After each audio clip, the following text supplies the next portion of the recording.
Oh man, we hear Dolo by myself. Hold on. I'm waiting for my guy Chidi Bang to pull up on me. You know what I'm saying? I can't even hit the music. I can't even hit my theme music. You know what I'm saying? I need my tag partner. You feel? Oh, you know I'm repping the gang today. We play the Buffalo Bills. Shout out to Buffalo. But I gotta rep the gang, man. I gotta rep Cowboys. And here he is. All right, my man, back in effect. What's What's going up? on with What's you, up? buddy? Yo, you didn't do the music, did you? Yeah, not You the did? music, not the. I did the countdown and the bubbles, but I didn't hit the music. I, Nah, man, hit the music. I knew I'd be back in time after the music, dog. well. I didn't want to hit my theme music without my tag partner. You feel me? All Here right, we bet. go, I'll make a run in, dog.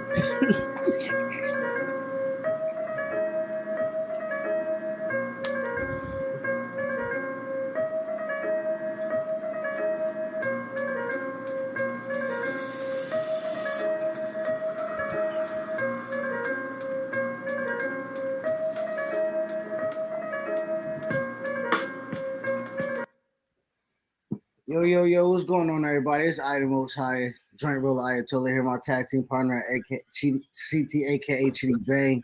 My bad, man. Oh, man, we got some people joining in. I ain't even. What's up? What's up? What's up?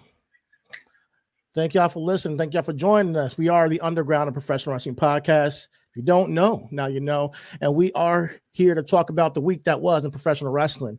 If you haven't followed us on our medias of socialness, please follow us, RW Podcast 1 on Twitter. Follow us on YouTube if you're already here joining us. Thank you for joining us and watching us here. If you're here on the audio broadcast on Spotify, iTunes, all that good shit, SoundCloud, thank y'all for listening and joining us. But yeah, we're here to talk about the week that was, and I do have a little bit of heat to get off my chest as it pertains to a particular Tony Khan in AEW. So we're going to start off with business and logic today. And it's not like any shade to Tony Khan. It's not any beef. I don't want to fight about it. But if you've been watching this podcast for the past couple of weeks, there's been a battle between me and Chris on the state of AEW, what you're going with the Continental Tournament, what you're going with Swerve, what you're going with the business. And I think that there are people who have done this before that may see some of the cheers, may see some of the flaws with the company. Now, this is more in relation to ROH, they just had their final battle pay review, and I'm gonna play a clip. Hopefully, it works. But yeah, I want to play a clip a little bit in a moment. This is our business and logic segment. So on business, we're gonna talk about ROH's role in AEW. Real quickly, let me go ahead and share my screen so we can get this clip popping. All right. All right, man, I'm here with you. All right. Um, Support that. got you. Said it times here before on the show that I feel like AEW over delivers on pay per view. I feel like they really are at their best Can you hear it? serving their audience on pay per view. Yeah. Ring of Honor has their next big offering this weekend, and as we're recording, about 1,000 tickets have been sold. And Mm. I'm curious, let me just run through the matches right fast. We got Dalton Castle versus Commander versus Kyle Fletcher versus Lee Johnson versus Lee Moriarty versus TBD. It's the survival of the fittest finals for the vacant ROH television championship that Samoa Joe forfeited. We got Keith Lee taking on Shane Taylor, an I Quit match with Tony Nese and Ethan Page. Glad to see Ethan on TV again. FTR is going to be teaming with Mark Briscoe on the Blackpool Combat Club with Brian Danielson, John Moxley, and Claudio Castagnoli. So they've really loaded that one up. And we've got Athena and Billy Starks. So it's a Ring of Honor pay-per-view with some guys who've been on big-time shows. I mean, Brian Danielson has main evented WrestleMania on more than one occasion. And we know John Moxley, as Dean Ambrose, was a superstar in WWE and obviously one of the first big surprise talents and really carried a lot of the load here for AEW. But for whatever reason, it's a pay-per-view that's only sold 1,000 tickets. And I think a lot of people are wondering, hey, what is the shot in the arm for Ring of Honor? Do you have a opinion or thought process about how do we get more, I don't know, interest in the Ring of Honor brand? No, it was a bad decision to bring it. It was a bad decision to buy it in the first place. And there's nothing anybody's going to do to make it interesting or important outside of the hardest of hardcore internet wrestling community fans. That's it. There is no solution. If it was a horse, I'd put it out of its misery and move on. I would take the resources that are going into Ring of Honor, which is never going to be viable ever. I would take the resources that are being dumped into that and put it into my core product, my Dynamite. By putting Bryan Danielson and the rest of the people that they put into this thing, you're diluting their characters. You're making them look like independent wrestlers. You're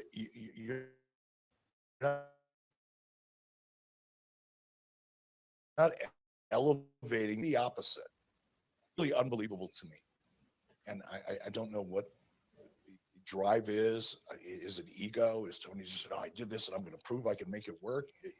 It's certainly not because it's a great revenue opportunity. It dilutes the core product. It's being shoved down the audience's throat, and they're gagging on it. They're gagging on it. AEW did what, 850,000 viewers with Christian and Edge last week? After they did their best to build it up, and that's all you can bring in, you got to ask yourself why. It's a really powerful word. Why? Why aren't fans spending more time with the AEW product? Why is Dynamite unable to break 1 million viewers more than once or twice or 3 times a year? What is it about this brand? It's the product. It's the way characters are being developed or not being developed. It's focus, it's vision, it's a lot of things. But Ring of Honor is just a distraction, and it dilutes the core business. It dilutes the characters that are part of it. It's almost embarrassing to me. I hope a year from now it's chopping on my end. But so far, when it comes right, far more often than I've been. Well, that's basically, the gist of it. I wanted to play that clip because I don't think he's so off base. I don't think he's hating. I think he's a guy who's seen the business side of things in the wrestling industry. Not to say that he's the master business mind, but he can see certain pitfalls, especially when you're not in it. When you're not behind the scenes and doing it all, you can see from the outside looking in of like, all right, what's the direction? What's the identity of this company? And it's not just Eric Bischoff that are saying these things. Now the fan base is now seeing a overwhelmingly lack of focus when it comes to AEW. And I'll speak more on that, but I just want to get your takes first before I continue. I would say first and foremost, he's a tad bit off base coming from a person who supported TNA Impact when they was completely beneath ROH in some aspects of professional wrestling. I mean, they had access to television, but their talent and how we cared and the time frame of Eric Bischoff and when Eric Bischoff was there at TNA and Impact compared to the hierarchy of wrestling, you should have put them niggas out the pasture. You just can't kill them, right? They've tried several times to kill Impact TNA. You can't kill what has an appreciation. ROH has an appreciation. And I think his point to it has a lack of direction, it is on it's on target. But to say that adding a former Ring of Honor champion on a Ring of Honor show and Bryan Danielson is asinine. That's just shock. That's shock jock, right? Okay. And that clip is courtesy of Eric Bischoff. 83 weeks. Yes. Him and Conrad. You know what I'm saying? Got to do the media portion here. But I mean, you saw it when you. But yeah. Everybody sees it right there. But you're right. You gotta say it. You are right. But no, I hear you, man. I hear you, bro. Like, but I also hear him, and when you talk about like Impact and TNA, the difference between that situation and this situation is that was one company. They didn't try to say, all right, we're going to do two companies and try to get too wide before we build up. And he mentions that a little bit later on in the conversation. But I look at it as like building outwards before building up. Like if I build wide. I'm sorry. I'm so sorry. Who's doing what? Because AEW is already built upwards. No. I think that AEW has not been able to build up. I think they've been building more wide. I think, in my opinion, I think that adding another company, adding more titles, adding more talent, adding all these different things without making us really firm in Dynamite. Dynamite should be a banger show week after week, and it was getting there. And I think that when he started adding these shows, it did, like he said, dilute the product a little bit. And I understand. At what shows? I'm just asking. I think that Rampage. All right, fine. You want to add another show? Boom. But then adding ROH to the company after that, boom. Adding Collision after that, boom. I'm like, all right, guys, let's chill a little bit. And he talks a little bit more in that clip about having ROH titles and NGPW titles defended on your television show. It dilutes all the champions. And I mentioned that when I talked about the Continental Championship with you. I was like, dude, it really does. It just really makes it so that the championships don't really mean as much as it can be when you have so many goddamn championships. And then they're debuting another women's championship. Like, what is the deal with AEW having to create a new championship every couple of months? And I'm like, guys, get over the champions you have now. Get over the angles you have now. Instead of giving these consolation prizes out to the women and men, you have how many women's championships now? You got TNT, TBS, and you want to say, oh, it's ROH. No. It doesn't feel like it's different. It feels like it's all one big mishmash, mashed potato type of company to me. I don't feel differently when I watch AEW than when I watch an ROH show. I really don't. I really see the same kind of wrestling, the same type of presentation. I genuinely feel like buying ROH was, I think, him getting too wide and just trying to do too much before he was ready. Because mind you, Tony Khan is a brand new wrestling promoter. He's a rookie at this shit, dog. And he has three shows for AEW, a show for ROH, and then you got to put on monthly shows for each, or every other, month for each show. It's a lot, bro. It's a lot. And some would say it's too much. And business-wise, I sent you a video a couple weeks ago. They're losing money on this shit. AEW may be making gross. And he talks about that in the clip too, but they're losing money on ROH and AEW and Dynamite, hoping that they get it down in the future and it all pays off. Wasn't WWE losing money with NXT? But that's different. That's different. It's AEW has to make money. At least one show has to make money. WWE had SmackDown and Raw built a foundation for years. I want you to watch the rest of the clip because Conrad they talk about NXT in this. Like Conrad's fighting back, pushing back. He brought up NXT, but even NXT, like, it was isolated, like he said, isolated from WWE. You had, for most part, just NXT stars for the most part on that show. I'm sorry. We can't play revisionist history, Chidi. Me and you as wrestling fans, we can't play revisionist history. Chris Jericho first feud with fucking Bray Wyatt, NXT, right? Cesaro makes fucking Sami Zayn come down and make an upstart. We got CM Punk, the program that CM Punk wrestles fucking Seth Rollins, gives him the fucking code of fucking Passover. There has been situational awareness between the two, which I understand what you're saying. There has been a vision and there has been concise differentiation between NXT and the main roster. They've even said it, right? and it's just the main roster. You're getting promoted. Call right? up. They mean something. Right. They mean something. Yeah. Right. But with the what I'm trying to say is Mhm. there is no developmental portion in any of what AEW is doing. So with that, it's even worse to me. Like what? Okay, go ahead. Let me finish. All I'm saying is all I'm saying is he saved the fucking company. Point blank. Period. He saved a lot of men and women, and what he did was he kept the intellectual property and just bought that and just he's just bankrolling it. So essentially, it is still a separate company. What I'm saying is for you is just like I'm a business and logic. This is what I'm. Stan Kroenke, right? Stan Kroenke is the owner of the St. Louis Rams. He's also the owner of the Denver Nuggets. And he's also the owner of the Colorado Avalanche.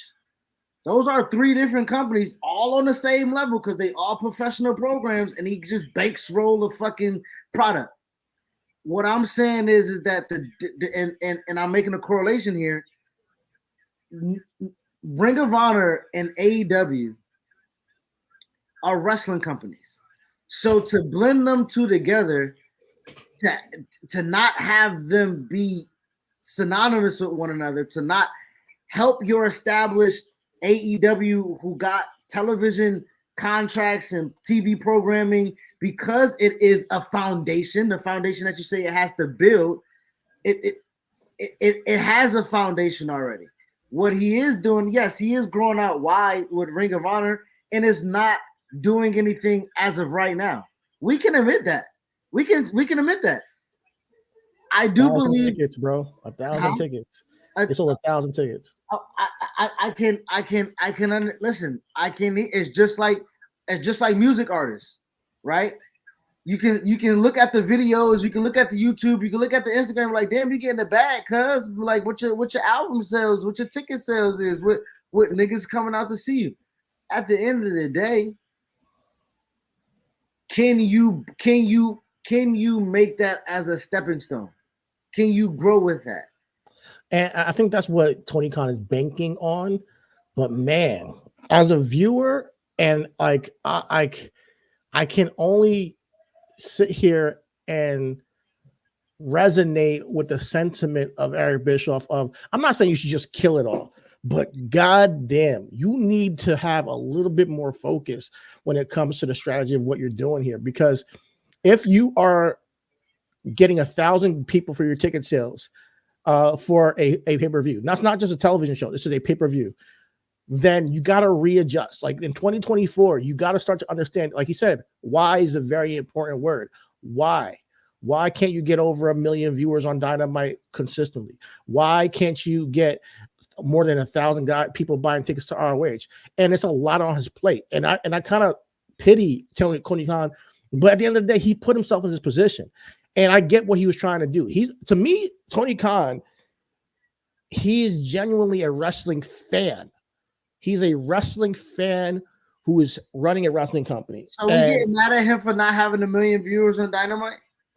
I genuinely think that he can do that with the talent that he's able to have access to. I don't think he needs to have Collision at all. I don't think Collision should be a thing. I think that if you combine the rosters and you keep people consistent and make real storylines and that flow, you can make it to be over 1 million. Million is not that much when it comes to television nowadays. You know, it's not. Million is that. Yeah, this is the okay. Maybe nowadays, but like if you really think about it, like you should be hitting that mark. I think that Warner Brothers expects them to hit that mark. Why would you? Okay, and this is you gonna make me put my joint out. Jesus. Okay, let's get into the logic of this, right? We talked about the business, get into the logic of it. Logically, what makes you think that you are a wrestling fan? You are part of the problem because you consistently don't tune in on Wednesdays. So my point is to this logically, how do you think that is you're proving your own point wrong by your actions? You got shit to do. You got shit to do on a Wednesday. But on It's hard to Fridays, get you in front of a television to watch live but on a I ain't Wednesday missing night. Fridays though. But like it's No, as a Dynamite wrestler- is Wednesday, Rampage but- is Friday. no, I'm talking about SmackDown, dog. I ain't missing it. But my point is this: even if I have things to do, everybody got shit to do. Everybody can prioritize their day how the fuck they want to. And when it comes to AEW, there was a time, and me and you know this, that 3 years ago, I was prioritizing Dynamite over everything because it was giving to me what I wanted from wrestling, over Raw, over SmackDown on a lot of occasions. And other than the Fiend stuff, other than the Fiend and Roman Reigns, I was coming to Dynamite. So I wanted you to understand something. I'm not just being a part of the problem. I am literally their target market, bro. I am their target market that they're not staying, that they're not keeping me entertained anymore. Chidi, are you It's not just me. They've lost viewers. Are you not paying attention to? Yeah, okay, yeah. You went to AEW because WWE lost you as their target audience because they were doing. I was watching all of them. I just want to land with my All right, point. I just want to make a point. Go ahead. And the timeline of what we're speaking about, 3 to 4 years ago, where was the state of wrestling? It needed what AEW was.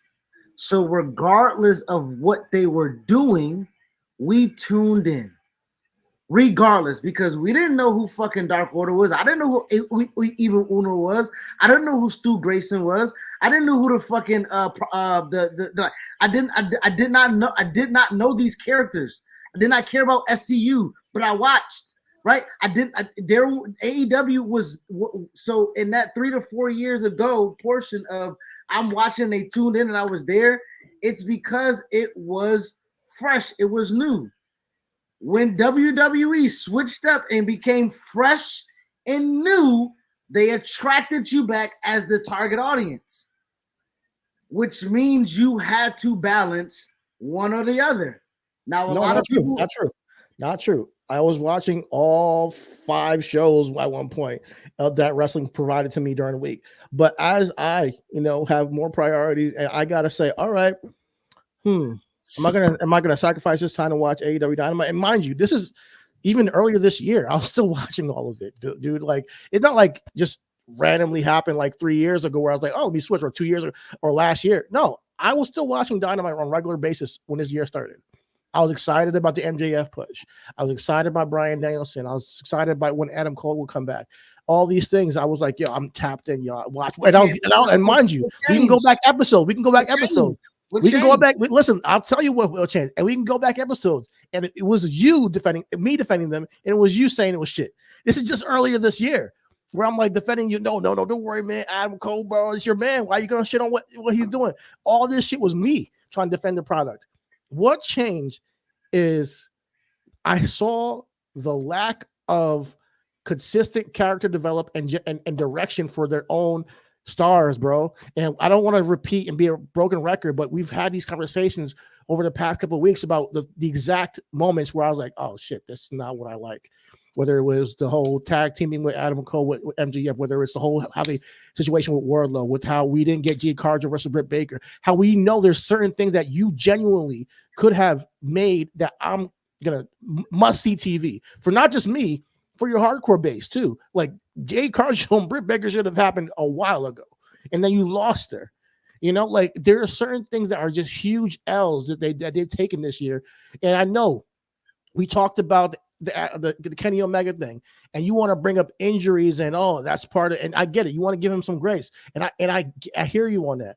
But injuries are a part of the game, and usually when you have injuries in wrestling, somebody steps up to take that spot, or when somebody leaves your company, somebody steps up to take that spot, and it works. And I hope that we see more development with that next year with AEW. That the development with their people that have grown over the years, the Swerves, the Hangmans, the Darby Allins, that they get to be more prominent and not behind some of the people that they've been behind, and we'll see. I'm not saying that it's over for them. I'm just saying that there's a lot of truth to what Bischoff was talking about with spreading himself too thin. And I think creating another championship for the ROH television championship for the woman when you got like 6 women on the roster is ridiculous to me. Like, you know, and then you're creating a continental championship when you barely have enough tension on your international and TV championship as it is. I mean, or your TNT champion, excuse me. You know, I think that you can make those places stronger rather than, you know, make a whole tournament for something new and saying that, you know, this is going to be our new big buzz. Well, I wanted, and again, this is business and logic session, right? Bryan Danielson has never had an opportunity to go over to Japan. Why? Because of injuries. And why? Because his contractual obligation with AEW, right?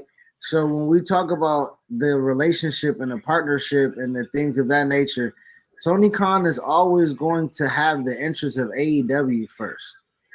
So I don't want you to feel like that again, if we go back and look at Forbidden Door, that was a big swing in home run.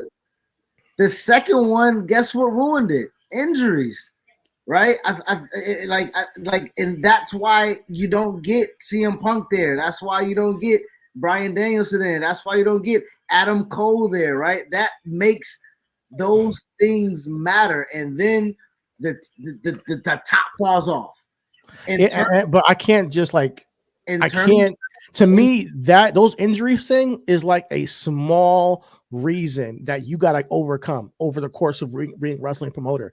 I know that it can ruin one plan, but you got to have your plan B, plan C, and you got to deliver at the end of the day. And I don't think he's figured out how to do that quite yet. And maybe I hear you, but when we're talking about who it is, right? And so let's see if we can blend it in ourselves. Mm-hmm.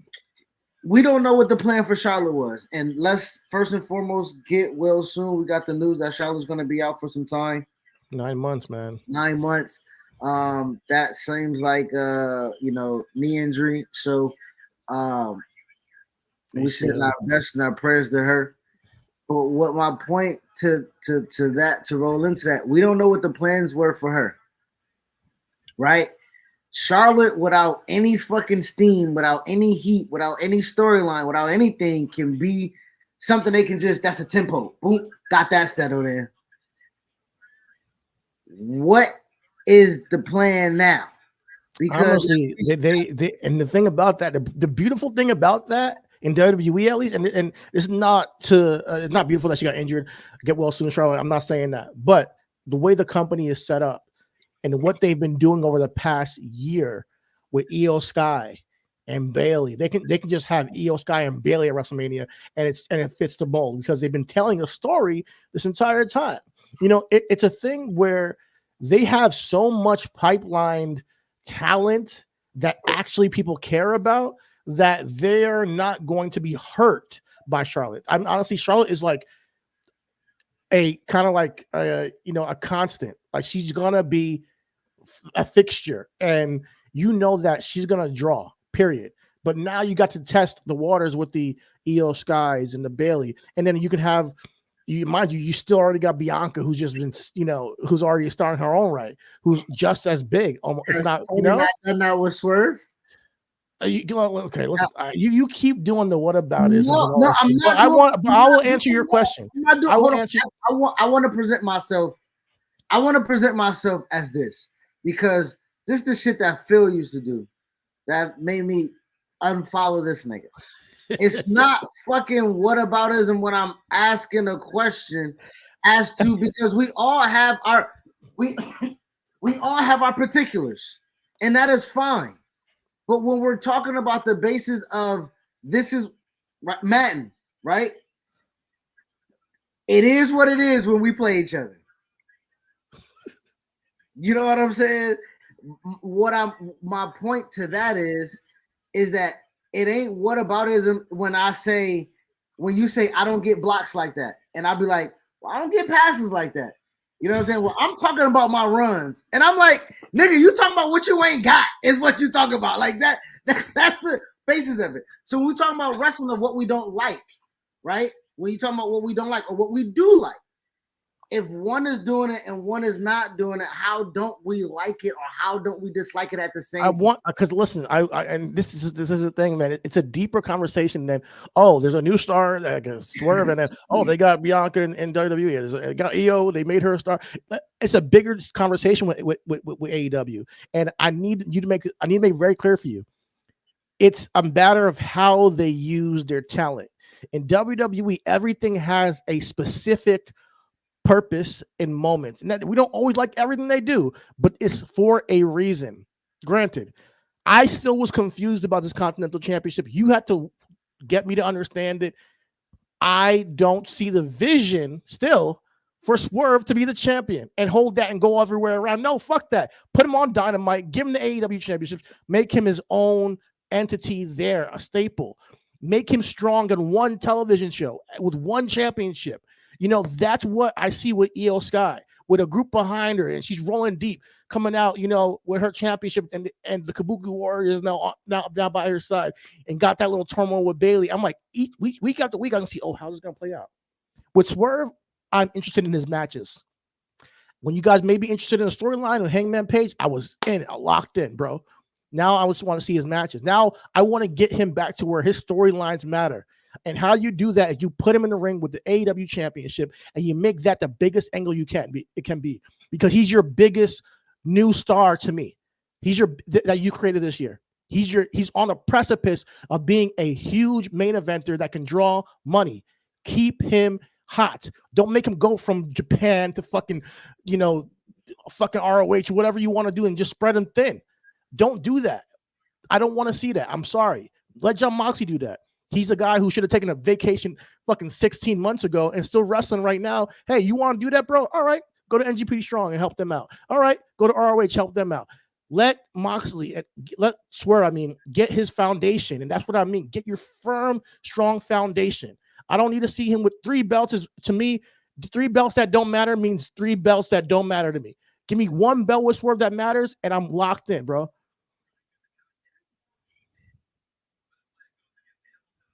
Okay.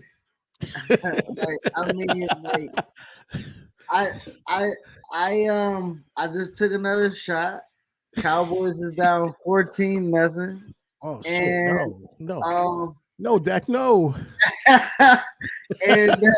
and honestly, listening to your point, it's not that you move me off my position. It's just that I don't think I'm gonna move you off yours. And I think we just got different views on this. And it's cool. And I think for me to say my piece and we can kind of move on. I think I hear you when you say with AEW it's a larger conversation. First and foremost, let me attack that, right? Because I'm not too high, too drunk to where I can't pay attention.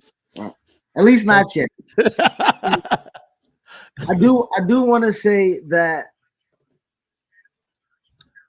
AEW is still finding its way. And as I was harsh earlier, I softened up over time because I do understand business is hard, right? I do understand that collecting yourself after the pandemic while you do not have 50 years behind you to keep you rolling is difficult. No, and they deserve their flowers for sure. I mean, and for him to be able to do that, to not have major layoffs, to not fucking make business decisions, for him to fucking. And I'm not one of those people who just say, "Oh, he's a billionaire, he can do it." I think that it's hard to do this shit, and he got money, but you still got to make it work, and you still got to pay that money out. You still got to lose money and be okay with that. I respect the hell out of Tony Khan for that, but at the same time, the dude got to fucking grow up. You do. The dude's still online tweeting fucking Disco Inferno because he has an opinion about his product. And when it comes to certain things, the dude has to have a little bit more mature focus on his product, bro. And I think the company will thus be successful. You know what I mean? Like, it's just certain things that you show me that you're not a leader. The whole CM Punk situation, not a leader, bro. I'm sorry. Go ahead. I will. That is you. Then that is you saying what you say you're not trying to say. right? No, So it's like, not. It's not the same thing, man. If you heard what I just said, I'm not one of those people that say you're a billionaire. It's easy to do this shit. I'm not. That's what I'm saying. But at the same time, people can have criticism from you, and you not flip the fuck out and act like you're a victim. At the end of the day, people can say, "Okay, listen, we got a little problem with the AEW product right now." When I used to be a fan, and him, and him take constructive criticism. The dude doesn't take constructive criticism. He's a billionaire though, so I guess that's what it is. I used to be, and Jesus, that guy helmet to helmet. Somebody hit him. Zach got put out. This year, all the starting quarterbacks are going down like flies, bro. That got up like a G, but it was definitely a penalty. Good shit. Definitely a penalty. He was sliding and he got hit, so that makes it even worse. Damn, I need them to win this game. Fuck that. All right, go ahead. So you need him to win this game. I'm wearing a jersey. They're already clinched though. They're in the playoffs. They clinched. Correct. Shout out to who lost today? The Falcons. The Falcons lost to the Panthers. Quick diversion. Ooh, word. Okay. Yeah, 9-7.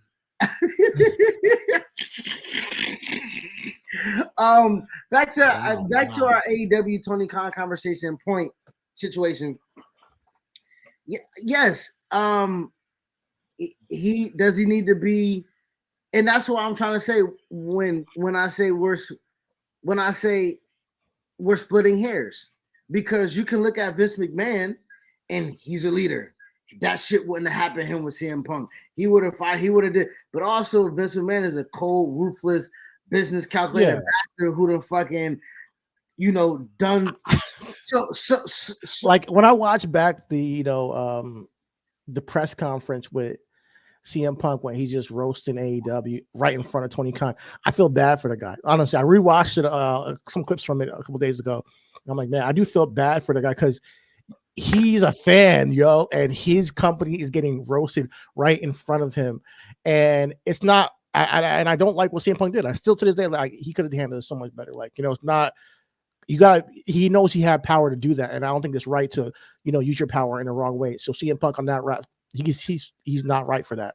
He could have been the beacon to help them move on and grow, but he had to quell his ego a little bit, and that unfortunately didn't work out. So it's not all on Tony Khan, but at the same time, I hope he learned his lessons with a couple of these things, and I hope that he can just make decisions that are best for Dynamite, just for Dynamite, just get Dynamite to a weekly show that's just popping and the angles so that they work, and that that's hard.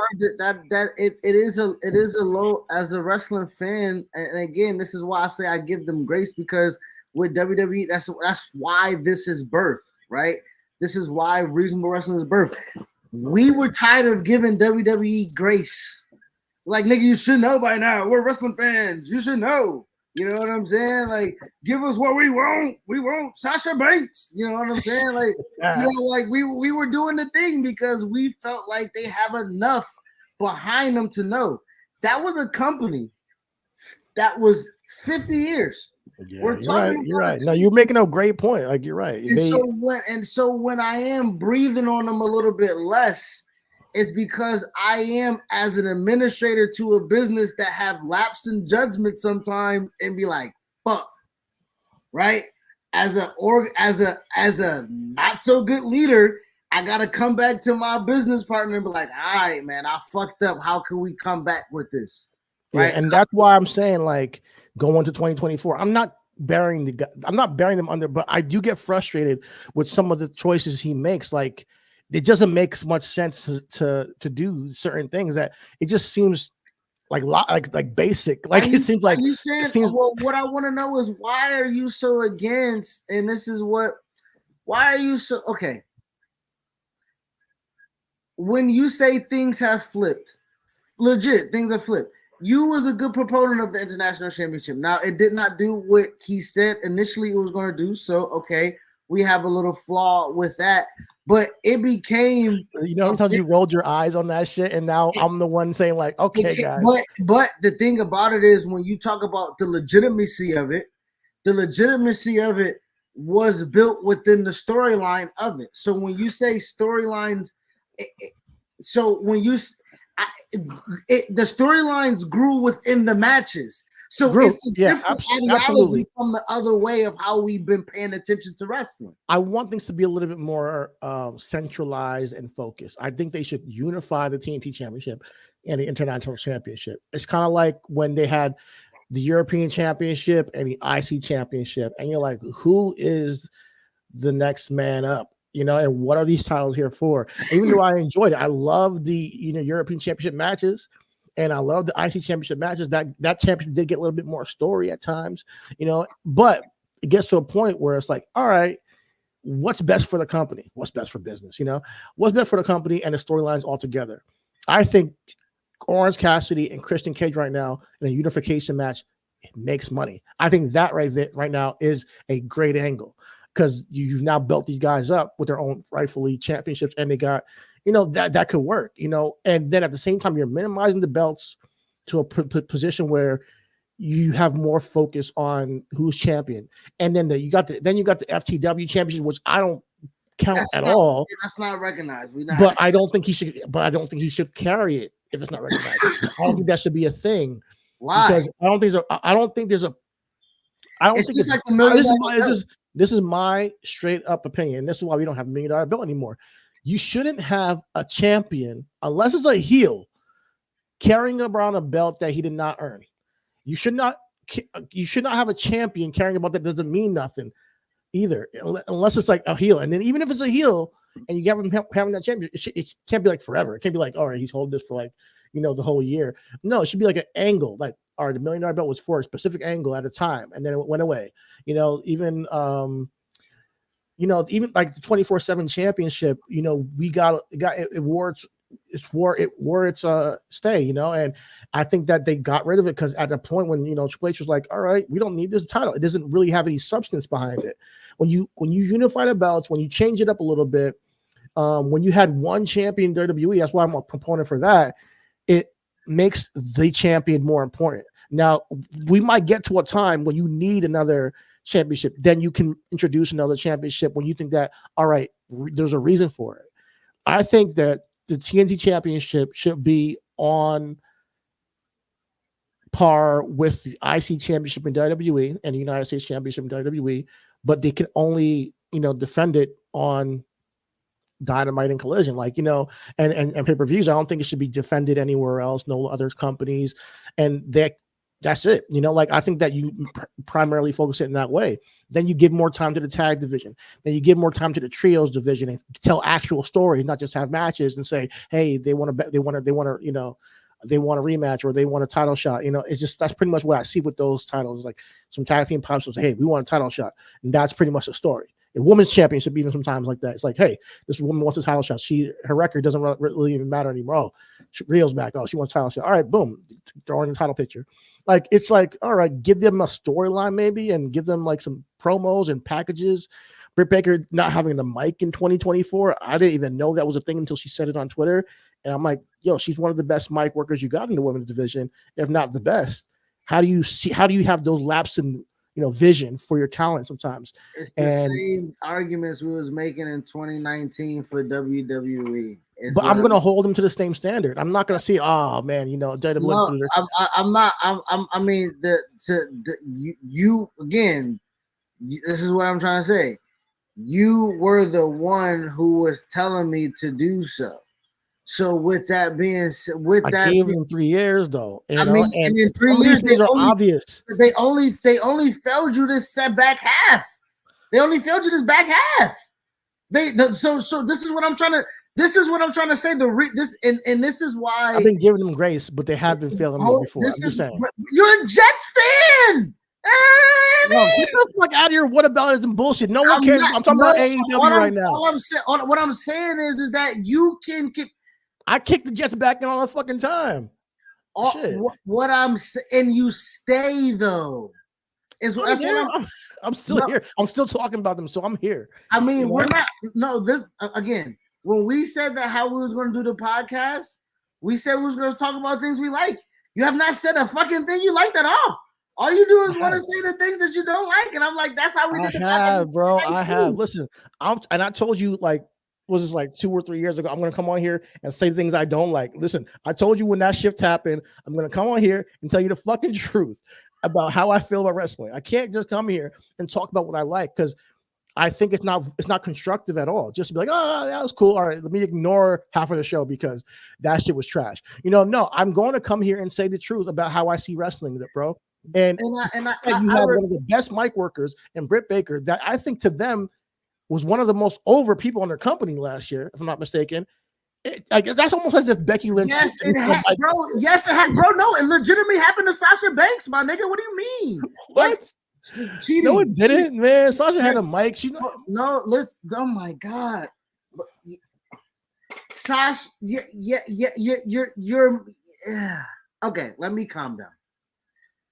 You're criticizing the company for not utilizing Britt Baker, who's one of the best in the company, when Sasha Banks literally left the company because she felt like she wasn't utilized to her best ability. You don't. I'm saying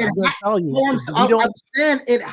All I'm saying is to let me fucking finish my point, because I let you. I mean, you've been driving. Don't make no sense, but go ahead. All I'm saying is that all I'm saying is that mishaps in the company are mishaps. They happen. And the train keeps rolling if we fuck with the train. That's all I'm saying. When Sasha and Trinity was released, we was like, man, that's bad, but I'm gonna watch and see what they do to make it up, though. You know what I'm saying? Like, honestly, that's how we rolled. And guess what happened? Them niggas had a whole bunch of horses to back that shit up. Okay? As you stated, AEW has not done a great job, but they have talent evaluators of wrestlers. And that's what we talked about earlier in the company. I'm still holding true to what I believe them to be, which is a televised indie company. That's what I fucking always believed them to be. I've never changed my fucking thought process of what I see them niggas as. Them niggas are a glorified, televised, independent wrestling company that puts on fantastic matches that can have some continuous storyline because they have the ability to, because it has TV time. It's MLW on a bigger fucking scale. And I fucked with MLW until I did not. And why did I not fuck with MLW? Because AEW took his place as being the glorified indie company that had bangers of matches, and they took all their fucking product. They took all them niggas. So I went there. They took Swerve, took MJF, they took Darby Allin, they took the goddamn Von Erichs. The Von Erichs is there now, nigga. You know what I'm saying? I work with the Von Erich though. And MLW, them niggas, hey, they took everybody from MLW. So soon as Jacob Fatu coming in, I'm unsubscribing to MLW. It ain't no reason for me to watch them niggas. You feel me? That's what I'm trying to say. I mean, me and you have two different views on AEW, and that's what it comes down to. You know, I feel like I get you, and that's why that allows you to provide them the grace that you do, because you don't expect too much from them. Me, I get really upset when they fuck up fucking chip shots and free throws that are just wide open layups. You know, that's the shit that aggravates me to the core. Like that Britt Baker thing is just one example. That's just one. It's like 10 I can bring up where it's like, this is a fucking obvious. But I'm gonna be a G with you though. I'm gonna also keep it a stack. Niggas elevated Britt Baker to a place that nigga don't need to really fucking be. If we doing a fucking draft of best women wrestlers because they can talk and they can wrestle, I still got a long list of people that I'm picking before I get to Britt Baker's name. You know what I'm saying? And that's no disrespect to Britt Baker. At the end of the day, of course, she's the big fish in the small. She's the big fish in the small pond over there. At the end of the day, though, can you hear me? Can you hear me? Yeah, I can hear you. You're a little in and out. You're a little in and out, but I can hear you. My bad. Yeah, but at the end of the day, over is over. Over is over, and that's what I'm getting to. Certain times I don't fuck with the wrestler like that, but I see like, people like it, man. Like when you know, like, Orange Yeah. Cassidy. Yeah, people like it, and I'm like, oh, well, over is over. So I'll talk here on the podcast from a point of he's over. Clearly, use him, push him more, and Britt Baker. I actually do see the value in her. I actually do see her as, to me, she's the bar from what AEW has created in the women's division. Okay. To me, yeah, she's the bar, and getting the whole crowd to do DMD, her moments in Pittsburgh, her matches with Thunder Rosa, like that mattered, Joe, back then. Like, you remember that shit? Like, so how do you take all that steam and just like, all right, we're gonna put all that and just put her behind Jimmy Hayter? But that goes back to what you're saying about the talent and the creation of more titles and everything like that. When you get a Saraya who comes back off a neck surgery and neck injury, she's coming back to be in a top bill. She's not coming back just to fucking, get some sweat and run the ropes. You know what I'm saying? When you do get Toni Storm, who comes over at the time before she's timeless, but she's still a big get. When you are trying to build Jamie Hayter, when you do have Chris Statlander, when you did have Jay Cargill, when you did have Red Velvet, when you did present Willow Strong when she was the NJPW Strong Women's Champion, that's 7-8 women, and that's not even including Britt Baker. So what I'm saying is that Britt Baker being knocked down a peg did allow them to adjust and assess and be like, okay, who's where in the pecking order going forward, right? But my point is that Britt Baker should be involved in that. Even with she should be involved in creating Willow into a bigger star. She should be having a one-on-one feud with her. She should be involved in, the one-on-one feuds with certain people that can elevate them and get them on a mic more and get them more seen, because she's so good at what she does on the microphone. Like, to me, you don't take the DMD and all the fucking pop she gets when she comes out there and just sit her behind Jamie Hayter and then don't give her a mic for a year. That is an egregious mistake to me on how you can build more interest in the women's division. Huh? They did the same, and it's not the whataboutism, but it's the psychology of what I'm trying to, because it's not a story being told, and because we made up our own story in our head anyway that Britt and Jamie was supposed to feud, right? That was never a story told on TV. That was never implemented. But they were teasing shit. Like, come on. So you don't just show the gun in the first scene and don't use it in the third, fourth scene. I understand that, but what I'm saying is that Jamie played the background with no fucking microphone as Britt Baker built herself up to be Britt Baker. So that was the okay, never mind. We can move forward. It's okay. All right, fine. Let's move forward. It's okay. No, you're saying and not even fucking hearing the point. All right. To fucking SmackDown. I guess. Yeah, like I don't where is it? All right, to Smack. First of all, do you have anything to say about Final Battle? Because you actually watched it. You watched Collision. You loved it, right? You liked it at least. I like Collision. These Continental Classics matches, to my earlier point, they telling Bryan Danielson, we got a G1 at the crib, brother. If you just want to go have bigger matches and beat the fuck out yourself, we ain't finna see you all the way over to Japan for that on the company dime. Nah, brother. Nah. So I love that they created this Continental Classic just for Bryan Danielson. I believe that is what it was for. All right. I believe, we talk about business and logic. Bryan Danielson has been injury prone. Orbital bone got cracked open again against the match for Brody King last night, or what, Saturday? Yes, last night, which was a hell of a fucking match to be. Yeah, I'm going to go back and watch that one because I definitely want to see that match. It was a hell of a match. Also, Daniel Garcia and fucking Eddie Kingston. Banger. Okay. The storytelling in the match was two niggas who had nothing to lose, and boy, they went out and put on a show. So I do want to congratulate Daniel Garcia and valuable loss to Eddie Kingston, keeping my man still alive.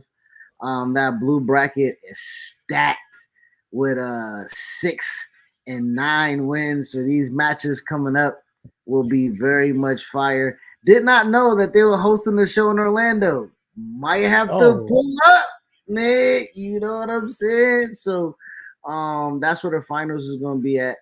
And to my point of what I left in the voice note, and the reason why we kind of started with AEW and ROH and Business Logic and everything like that, I did not. And I'll again wrap up with this. My philosophy of having Swerve win to Continental Classic is because the Mogul Embassy, who was on Final Battle, also defended their 6-man Ring of Honor championships and they won.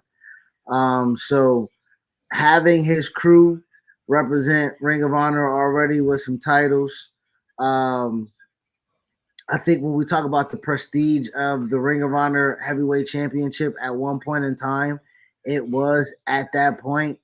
It was the WWE Championship, and then it was New Japan World Heavyweight Championship, then it was New Japan IWGP. It was New Japan IWGP World Heavyweight Championship, then New Japan IWGP Intercontinental Championship, and then it was the Ring of Honor World Heavyweight Championship at the peak. As ranking. So, and then prestige, yes. Yeah. So, long story short, I think Swerve being Ring of Honor World Heavyweight Champion does not delay or impede his progress.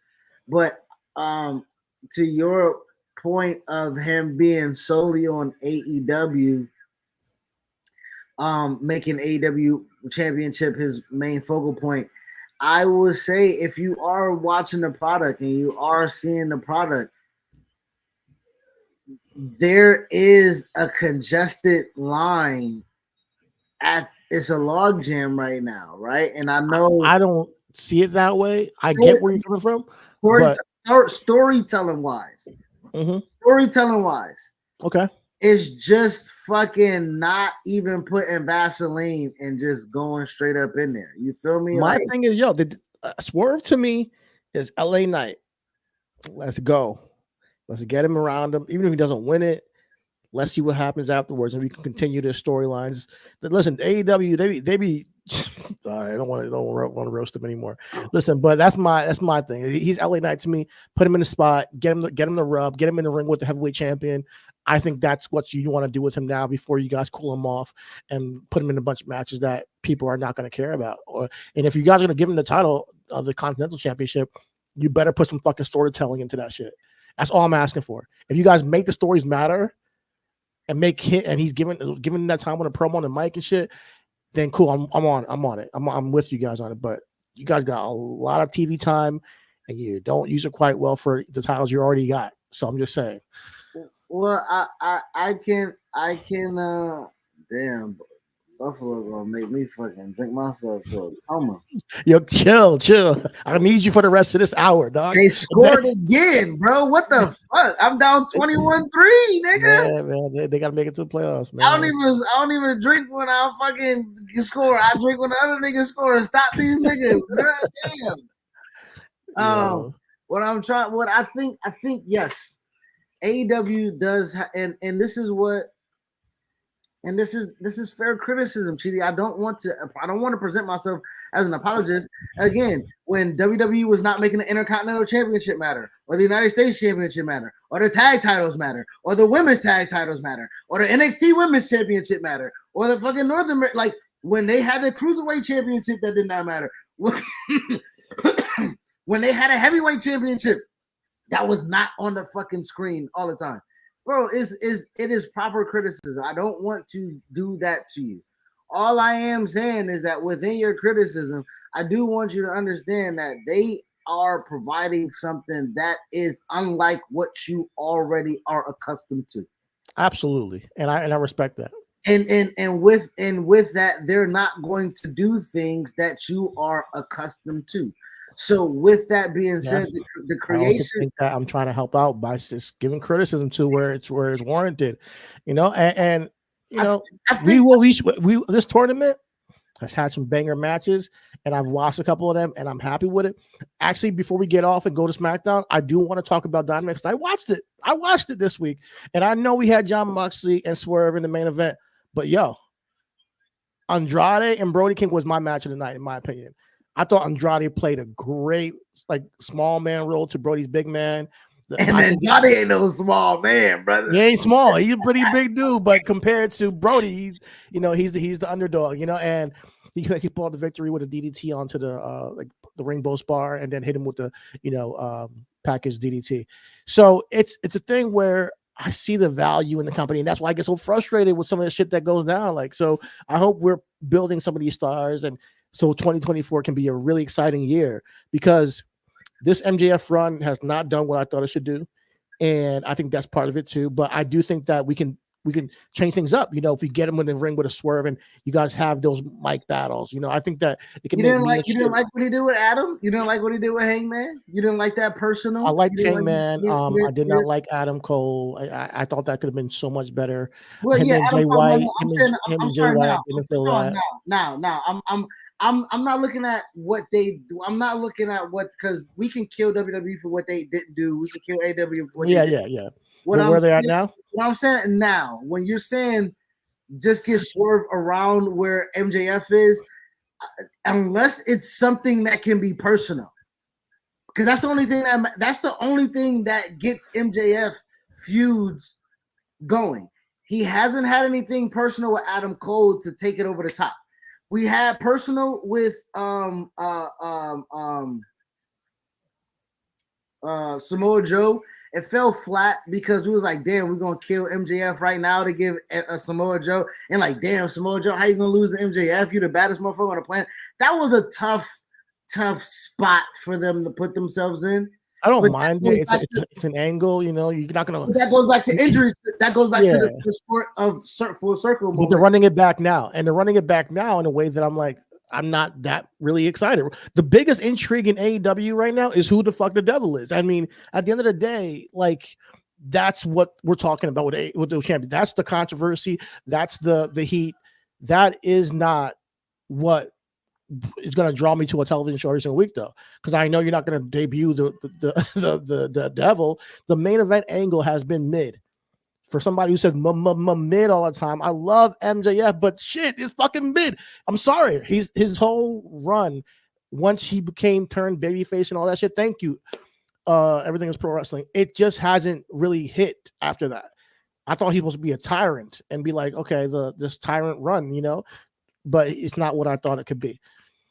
Everything pro wrestling says in the chat, you can pull that up. Hey, you hear me? Okay, I'm not sure if he's still here. Are you here? Yeah, I'm here. All right. So in the chat, Everything Pro Wrestling says, what do you guys make of the TV deal rumors? Which is great. Business and Logic, talk about that before we move on. Great question, because I forgot to brought that up last pod.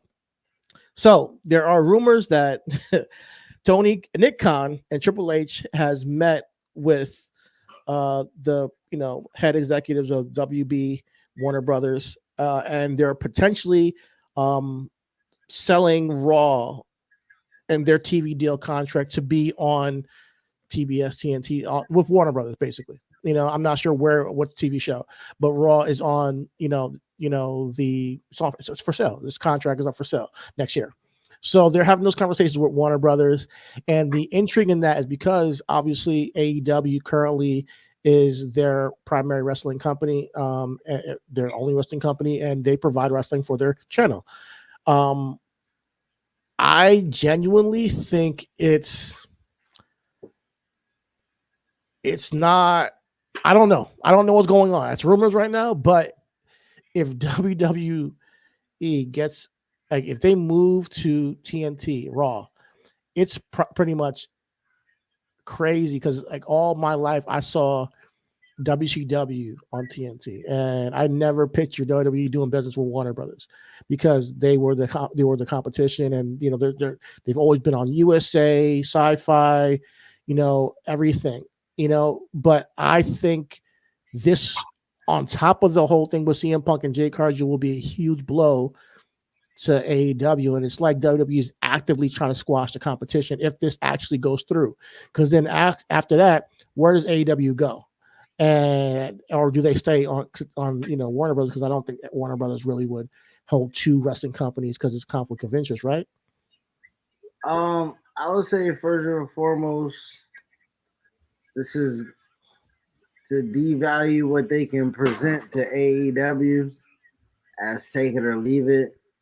And this is WWE increasing their value so they can partner up with TKO and UFC for the rights. So I think this is just a two-headed snake here right now.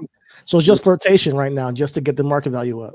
Yeah, absolutely. Get the market value up for one and the market value down for another. I do believe that Warner Brother and Discovery, if you've been paying attention to their books, where they're shelving a ton of television shows, video shows, they're leasing their stuff out to Netflix, their IP out to Netflix, right? They're cutting the fat to a lot of stuff. If AEW wants to stay on television, they'll pretty much have to take what's available to them. You know what I'm saying? Like there will be no negotiation. Or AEW can try to say, "Hey, let me go find a bag somewhere else." Like they've have a history now of being on television, getting the viewers they get, and I'm sure that some place would accept them, but I'm not sure where. But it would be a big difference to be on cable television than being on like the Sci-Fi Channel or something. So that'll be you don't want to be like Impact and be on Spike TV. You want to be somewhere where you're right across NBA games, leading in from NBA games and after NBA games. All that stuff matters with AEW. So, we appreciate you all. Appreciate you too, man. But all that matters, is like because the NBA is I think Warner Brothers' biggest priority when it comes to television, and that's not going nowhere. But I think that also is. Plays into the part also because there has been rumors and talks that Warner is not trying to pay the bill of the NBA rights deal, right? Because it's revenue rights fees is supposed to increase for broadcasting deals, and Turner's gonna have to essentially. They just gave big contract to Chuck. They just gave big contract to Shaq. They gave Ernie Johnson some money. You know what I'm saying? Like I do believe that they're gonna. I do believe that they're gonna have to restructure and redo their books. So that's why I say I don't know if they're gonna have $1 billion to give to WWE. If they're gonna have to pay $3, $4, $5 billion for the rights of the NBA. You know what I'm saying? And that goes back to AEW. AEW, you're not going to be able to ever reach the business deals of WWE of getting $1 billion for wrestling. Hey, man, we might have a couple $100,000 for you if you need it. You know what I'm saying? Because, honestly, like, and even still, if Tony Khan comes to Warner and be like, just split the costs with me on production. You feel me? Like I still take care of my boys. I still take care of travel. I still take care, but just help me help you. And you know what I'm saying? Like, make this a real partnership. Because that's what it's going to have to really come down to. I think, honestly, I don't think that WWE is going to go anywhere. At the moment. Now, I don't think they're going to go. I do believe that Amazon is going to get Raw. So right now we have NXT going to CW, so they're getting the bag for NXT, and then we have SmackDown's coming back to USA. Raw can be, even USA can bid for Raw when the time comes and say, listen, we're going to re-up your contract and give you extra money, whatever it may be. But the way that they're pushing right now is like they're trying to get Raw somewhere else where they can get some more money. I'm curious to see how this plays out, man, because that Warner Brothers thing, it was big news this past week, and I thought it was interesting. I Something don't, that I definitely want to touch on. I wouldn't say as big. Raw going to Amazon is big news. We don't know yet. We'll see. We shall see. I'm saying that's what that's what I'm saying. Like I think both. I think both are huge. If it goes to Warner Bros. Or Amazon, we got to talk about it. It's big news. But I do think that the flirtation with Warner Bros. was the interesting kind of like. But this story. always goes back to my point when we talk about viewership, and that's a great full circle conversation. Thank God I can ramble and get back to my fucking point. Viewership is different. We're asking people to buy a cable subscription package to watch wrestling. That ain't fucking happening. It ain't fucking happening because listen, even here's the thing though. Hold on. Even with Turner and the packaging of NBA, they own the subsidiary of Bleacher Report. Bleacher Report is now on Max.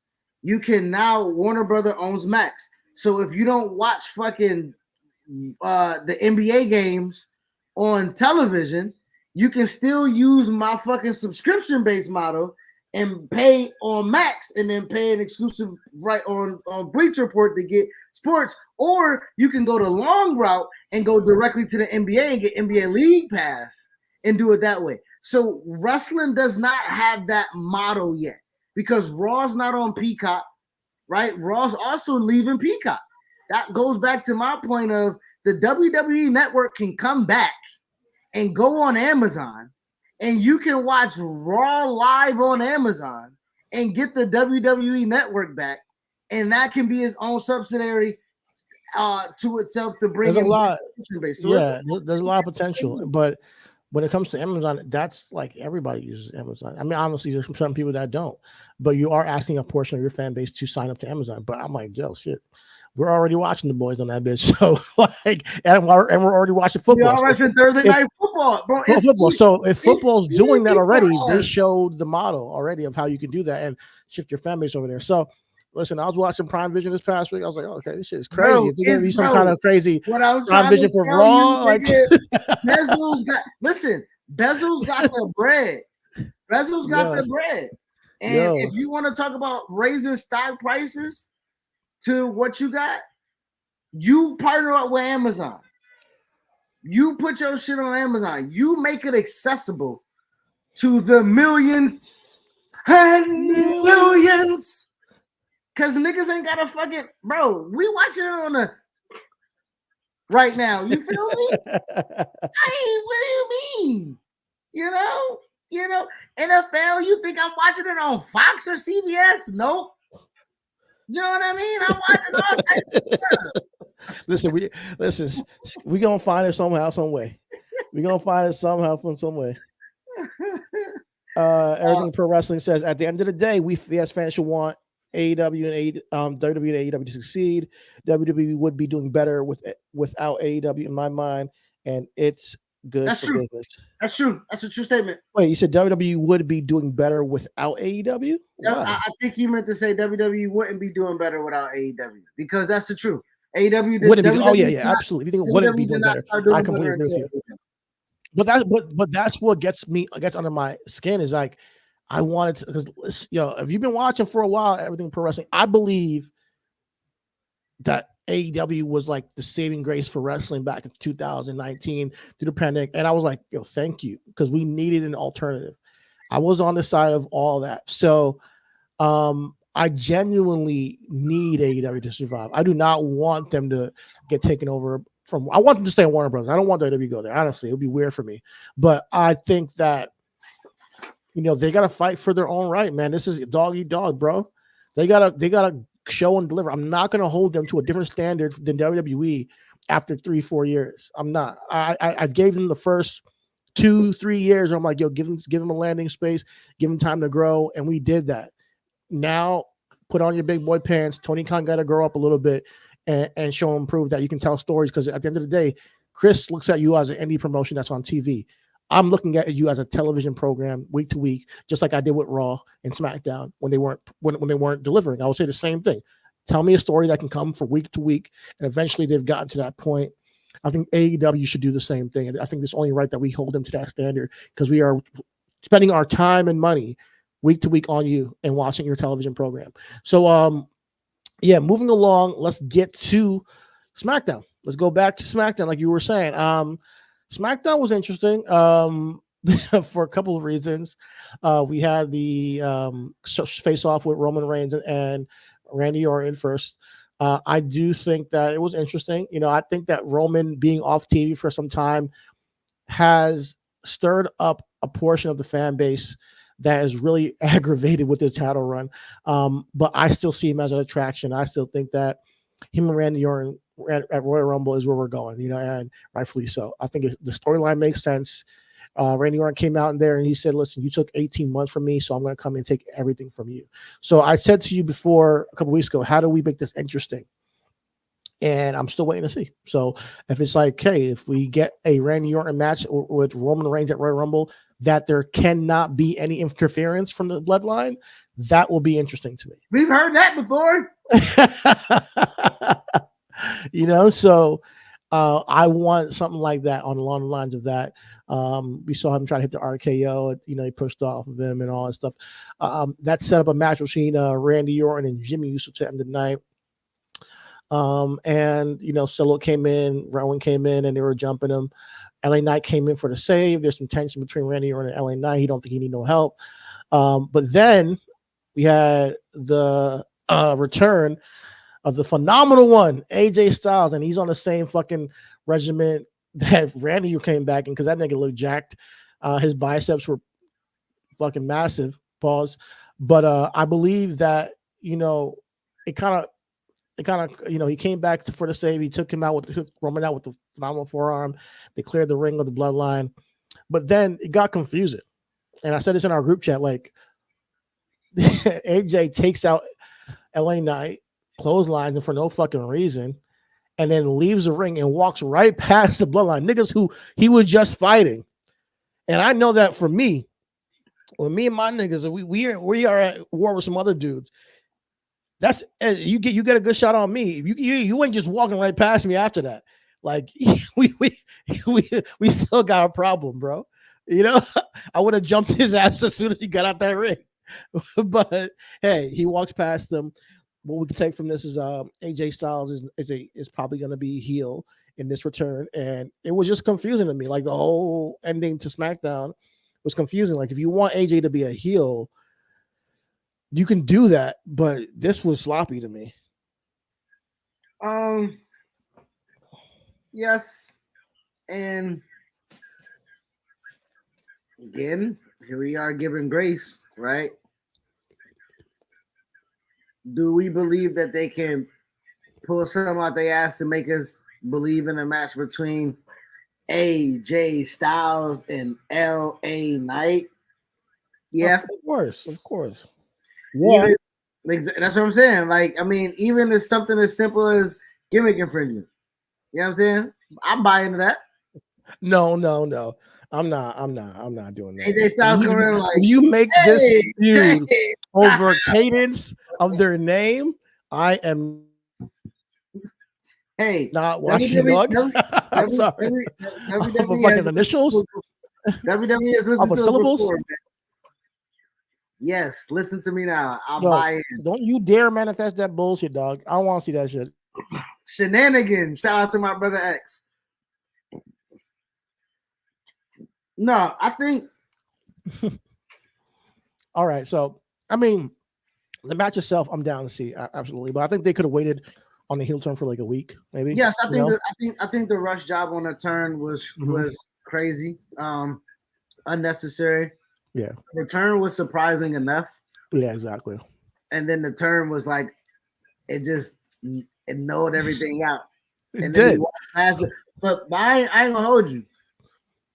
AJ walked past some nigga was like, I dare you. And the bloodline was like, no, we'll get you on our own time, nigga. I mean, we'll get you on our own time, nigga. I guess, but yeah, it was a little awkward for me, bro. And I'm just keeping the buck. You know, I'm gonna hold them to the same standard I hold AEW and vice versa, because when I see goofy shit, I'm like, all right, you're gonna call it out. But I'm very happy to see AJ back. I'm very happy to see him back in probably the best shape I've ever seen him in. Like literally his whole career, I've never seen him in this type of shape ever. Even when he was younger. I thought he was at the end of his career, especially the last run he was having in SmackDown. I'm like, this guy's like, yeah, he's about to be done. And then he comes back like this, and I'm like, oh, maybe you got a couple of years in you, like shit, you know. But it's gonna be cool to see him in LA Knight. You know, hopefully have a feud, maybe have a match at main event SmackDown or at Royal Rumble even. And I'm down to see that manifest because AJ Styles needs to be sparked up a little bit. Since his last run of SmackDown, he didn't do much with the club and Mia Yim. He was just an act that just kind of blended in. So yeah, him in the Bloodline I thought would be interesting because if Randy Orton didn't return, I thought AJ and Roman at Royal Rumble would be perfect because I think AJ and Roman always have good matches, always. But now we get They got Randy. great chemistry too. They got great chemistry, bro. But now we're getting LA Knight and AJ. I think that could be interesting for both men. It'd be a great victory for LA Knight if he pulls out the victory. And but at the same time, I want both of them inside of Royal Rumble too, the match itself. So we'll see how it goes. I really did like Damage Control's little backstage promo. I thought it was interesting to see all that. I like what they're doing with them, especially with them saying, listen, we took out this person, we took out that person, and we are now going to manifest, what her vision was the Kabuki Warriors Tag Team Championship, Io Sky SmackDown Women's Championship, and then she's going to win, Bayley's going to win the Royal Rumble and go after Rhea and the Raw Championship, and everything will be finally manifested. It really did set the motivation for this group on track going into next year. And I love like just motivation. Just give me the character's motivation, then we can buy into the storyline. So I'm down with it. Now, as for the matches, Carmelo and Grayson Waller, we've seen them link up. Glad Carmelo got a chance to be on SmackDown. Shout out to him for getting his debut. I genuinely think that him and KO might end up being the best match of the whole thing. So I hope that we get to give them some time next week and get to see that. But at the same time, I don't see him winning it. I think it's just a good spot for him. I see KO having to win this and go after Logan Paul. I think that's where we're going. Unfortunately, that means he has to go over Bobby, which Bobby's not losing to Santos. So we shall see. Bobby and KO should be a knockout, drag down fight. Yeah, it should. It should be. We should. But we're going to get KO and man, Bobby and Logan at Royal Rumble, man. I mean, that could be interesting too. Triple H calling up Mercedes Moné. Chris talked about this last week, and everything is pro wrestling. Let me ask you something, because I said this last week because I was like, let's just be real here. There is no way the women are main eventing WrestleMania this year.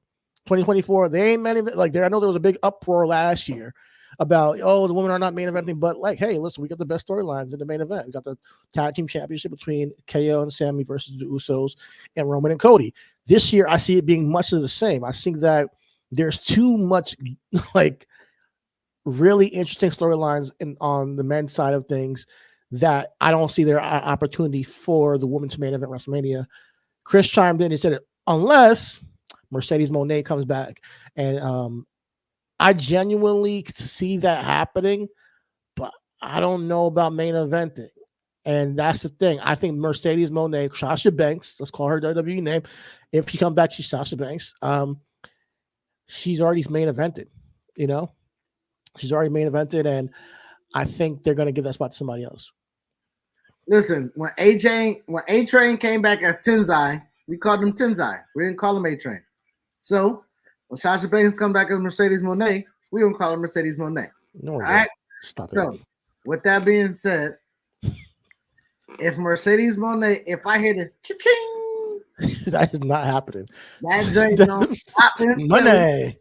Listen, she's Sasha Banks, bro. In Tampa, what I'm saying? Came back as Tensai.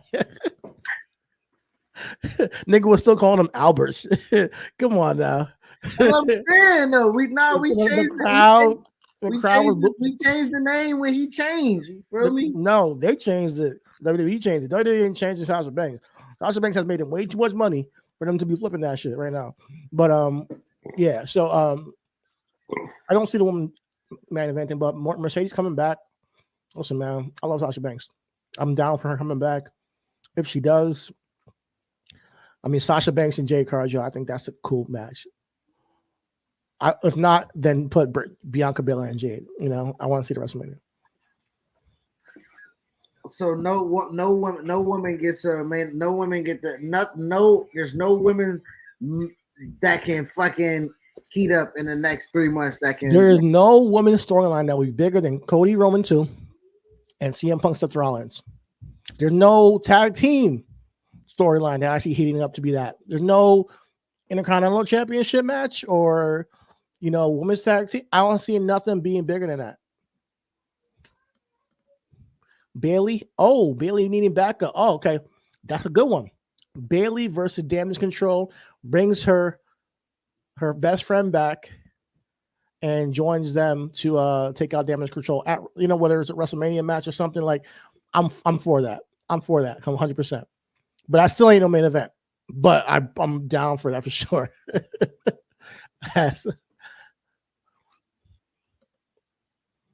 Bayley did say she wants her friend back, like I know she's teasing it. I know that Mercedes, when they went to Wembley and she was in the crowd, AEW.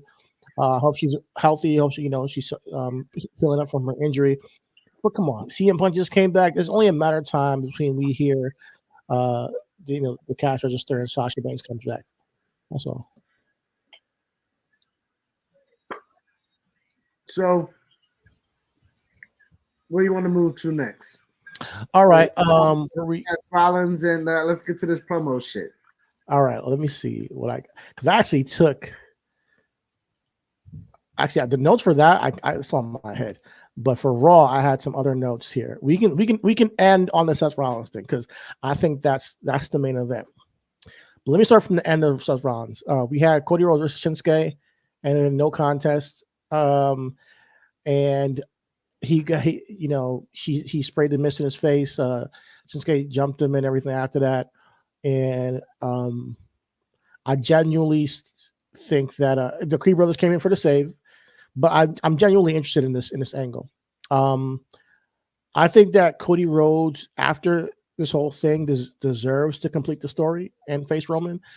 I think everybody is trying to jack his shit by mentioning, everybody's talking about finishing their story. That's Cody Rhodes, bro. I've heard people say, I heard Drew say it, I've heard CM Punk say it, I've heard Randy Orton say it. Everybody's jacking his shit now. Like, let Cody finish his story. When it comes to this angle with Shinsuke, though, I think Shinsuke actually needs some backup. I think Shinsuke needs some muscle behind him. And if I'm not mistaken, there was a tag team that got re-signed a couple months ago that we have yet to see. Do you remember them? AOP. What do you think about that? They're going with Karrion Kross. AOP and Karrion? Are you sure about that? You've heard that already?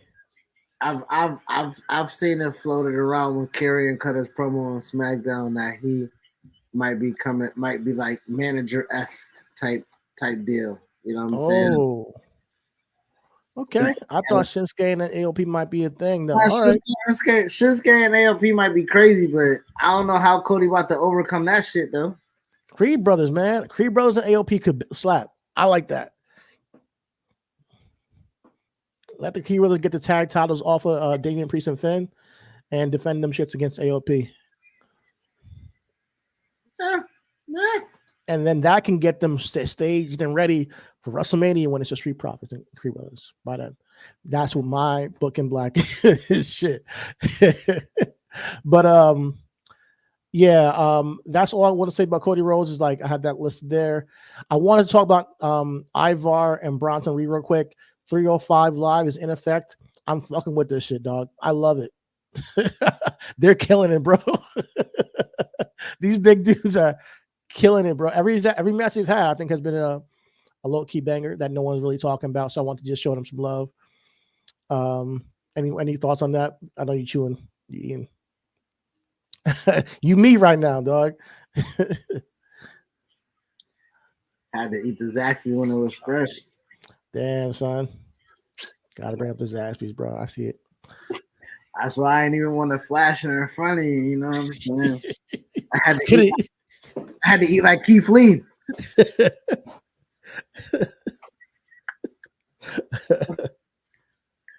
I get his chicken tender a 10 out of 10.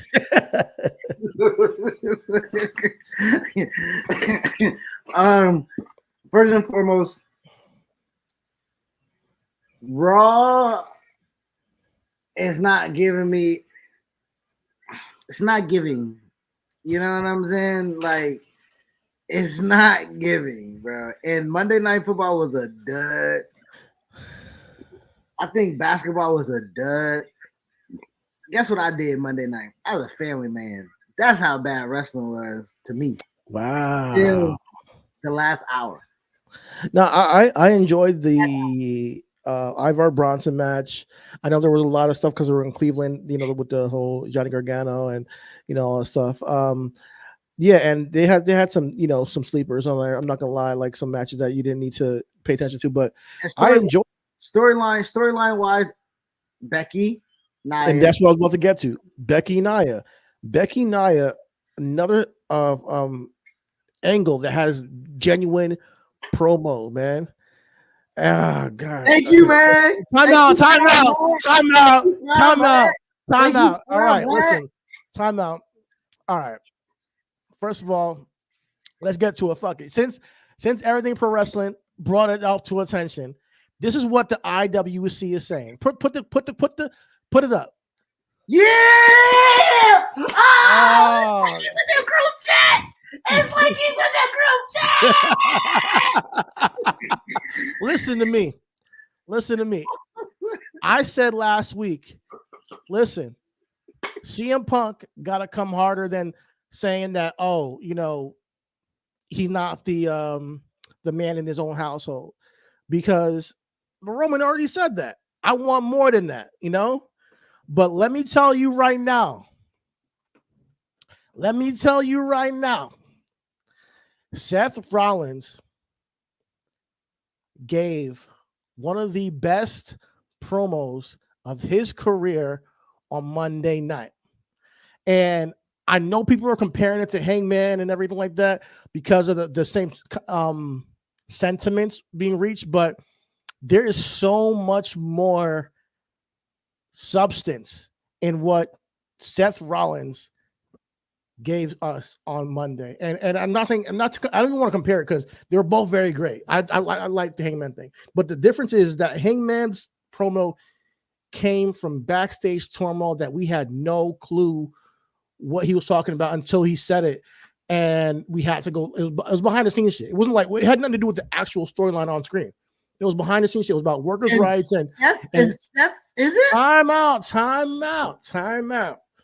So what Seth did is when he came into that ring, right after he signed the contract, he pulled up on him. I mean, Seth's still doing his dancing a little bit, but he was more serious than we've seen him in past.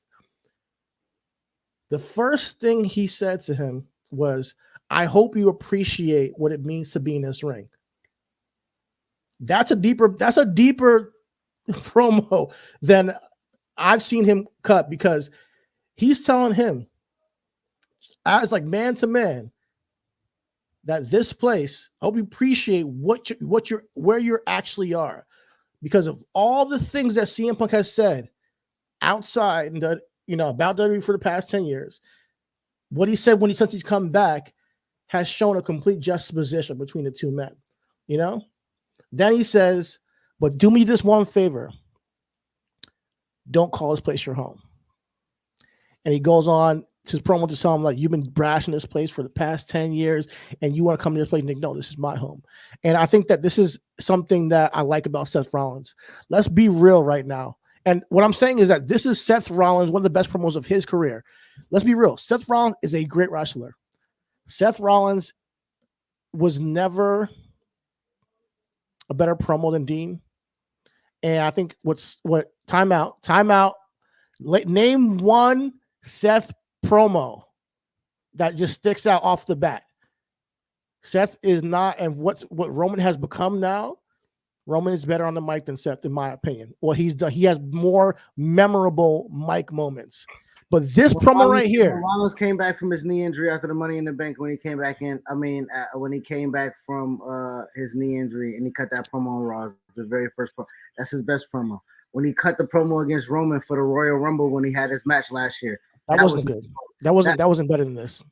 Okay, well, again, because this is okay. I'm gonna mute and I'm gonna let you finish. Go ahead. No, but basically, what Seth is talking about when it comes to this promo is he is genuinely putting in work day in, day out in WWE, has been clowned for defending WWE in the past. He's been clowned and he's not been supported on his takes online. When he did WWE backstage, CM Punk was able to go on backstage and clown Seth Rollins, tell him to get offline and stop talking and all this shit. His angle with AOP, CM Punk had shit to say about that. About, listen, you're better as a heel. They didn't like you as a face. All that shit. He's been able from a distance to sit back and criticize this man for the past 10 years. So now he has an opportunity to set the stage and an angle for WrestleMania, and I think he perfectly did that. I went back and watched that. It wasn't just about, hey, I'm defending this place from you like Hangman Page. Hangman Page, we were like, okay, that's cool, that's passionate. But based on everything that CM Punk said last week, and based on everything we know that Seth has said over the past year about CM Punk, I think this was his best promo because of the passion he brought to it. And because how he set the stage for it. It wasn't something just came from nowhere, bro. This came from something that I didn't expect it to even happen on Raw. I expected it to happen later on down the line. But I think that when you read between the lines in the promo, it's a deeper promo than what Hangman did, and it's one of Seth's best promos ever. And I think that when it comes down to this angle as a whole, CM Punk is the Hulk Hogan to Seth's Rock, in the fact that at the end of the day, Seth really should be the heel because of how he's conducted himself, but the fans are just so happy to have him back that they're going to cheer his name no matter what. And that moment when they had that face-off, it was electric. This is the most electric I've seen the crowd for Seth in a long time. And this is the time where we are lining up for a Seth main event for WrestleMania, and it probably being one of, if not the biggest match on both nights. So I think that the stars have aligned for a huge moment for Seth, and I think this is just the beginning. And we're going to see a lot more coming from now until April when WrestleMania comes around. But I can't wait.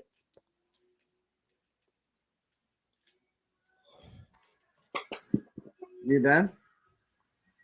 No, I can keep going if you want, but since you want to act like you're sleeping and shit, dude, take what I'm saying serious, bro. I ain't here for your fucking antics, bro. Like, I know what the fuck I'm talking about. Okay, if you know what you're talking about, then you know that it's the same promo. And for you to say one has a deeper meaning than the other because Seth didn't take backstage stuff and bring it out front, but I gotta read between the lines of the hatred that Seth has for CM Punk. Well, why does he hate him so much? Nothing's on screen to show me why he hates him so much, because we have to know shit between a backstage and online shit. So for you to say one, and that's, I think that goes back to, like, I don't know. I guess I am. Fuck it. I'll be who I am. I am the what about is nigga. Like, fuck it. I'll rock that shit out, nigga. Like, that's what I wear. The what aboutism is when Paige did it. It was Paige's best promo of his career. Paige didn't have any passion. Paige didn't have any emotion. We was trying to figure out what and who Hangman Page was as a character. And when CM Punk came back, we already knew, hey, man, when that guy comes back, he's the man. And Hangman Page came out and cut a promo and said, hey, I don't know if anybody tell you, but don't nobody want you back here, man.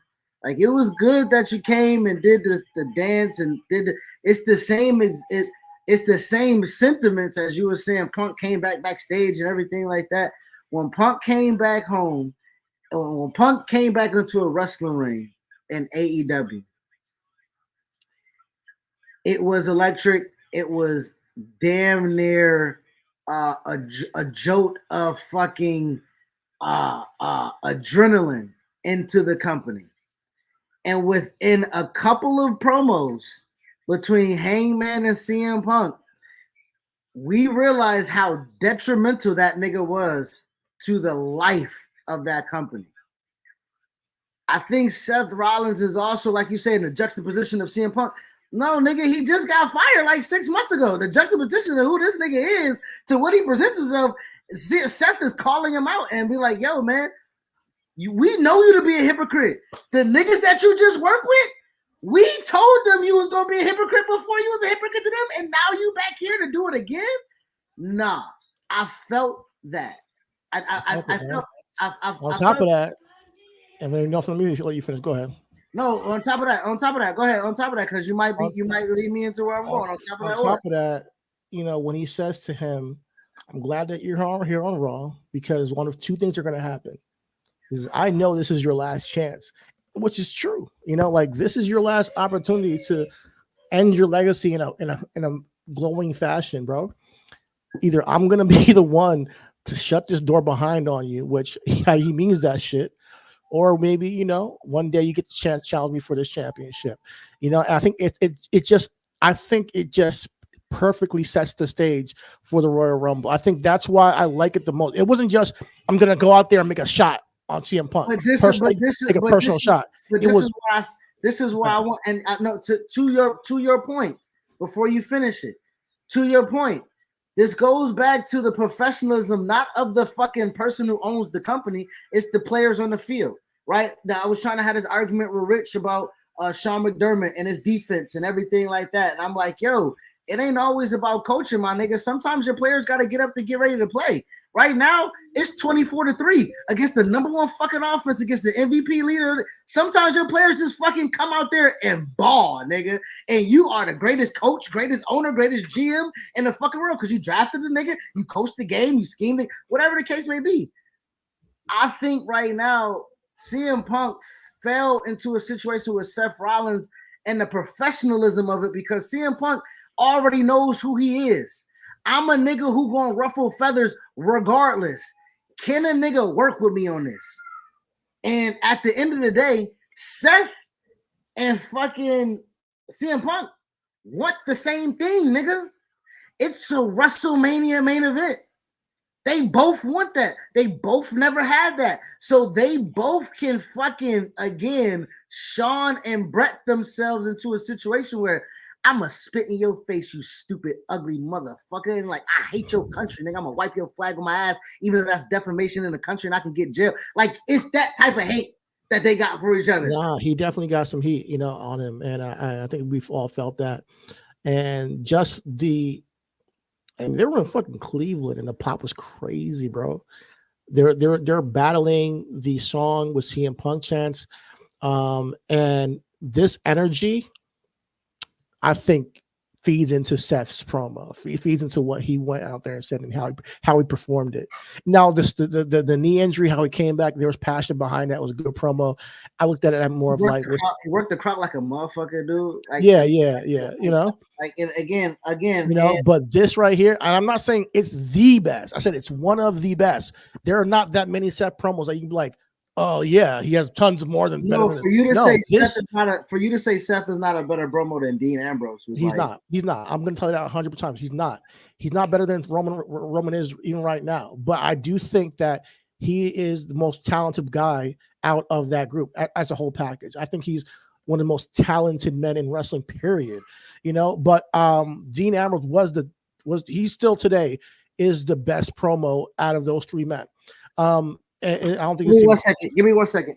Yeah. But yeah, I don't look at Seth as a guy who's just been this promo master who's done great promo after promo. I got turned on to a Dynamite today or tomorrow, and I can be like, damn, Dean did that shit, yo. Or John Moxley, yo. He killed that shit just now. Seth, his character has been ambiguous to a half of the crowd for the past year. Yes, he's a babyface, but it's been very ambiguous because he's coming out there, he's laughing. He's still cocky, but he's endeared to the crowd because of his music. But now this promo gave him purpose, man. And finally he's across from somebody during this championship run that is on his level, if not above, sometimes on terms of like, you know, what they can do on that mic and in that ring. So I think that he's up for this game, and I think that brings out a different Seth. Hangman Page, I'm not here to debate the Hangman Page shit that the IWC shit is doing. I look at the promos differently, period. I look at them differently. I think that is cool that they're both saying the same thing to CM Punk, because guess what? The promos are to CM Punk, who has a history of being a toxic presence backstage for some degree, whether it's true or not. That is his his reputation. So it's going to work on screen. I think Hangman did what he did, and it was looked at from CM Punk as going into business for himself. This here, what Seth did, I think was setting the stage for something bigger than he's done in his whole career. I think that this could be the angle for him, that he can go to WrestleMania and defeat CM Punk. I wouldn't want him to defeat. I'm on Seth's side and defeat CM Punk and claim the rightfully spot as, you know, the leader of this era of WWE, especially because he is there every fucking day. And I think that's what I'm getting to, is that the truth of the matter of what he's saying when it comes to who he is and what he has actually done. He's not a champion who's, you know, taking breaks. He's a champion who's there every day, every house show, all that shit. And I think that when he puts his blood, sweat, and tears into this thing, and then he hears people talk shit about WWE, it gets to him in a real level. I think the Hangman Page thing was more of a personal attack because of everything that went down with Colt Cabana. And I think that is, we had to read into that afterwards and be like, okay, that's where it came from, you know? And I would like to say this is personal, though. I would say this is on the, and again, I think the level of professionalism of, like, I think Hangman for sure was just going to battle for a nigga that went to battle for him and that helped him out. And that's the same with Seth protecting the company. That, like, dude, I was Tyler Black. You feel me? You know what I mean? Like, again, like, niggas ain't. I was Tyler Black wrestling Kenny Omega and Bryan Danielson, guys who still have their name as their name and made their name as their name. No, I had to change because of what they gave me. What they gave me is Seth Rollins. And this company that's backing and everything like that made me Seth Rollins. So yeah, I can agree with that being a personal attack.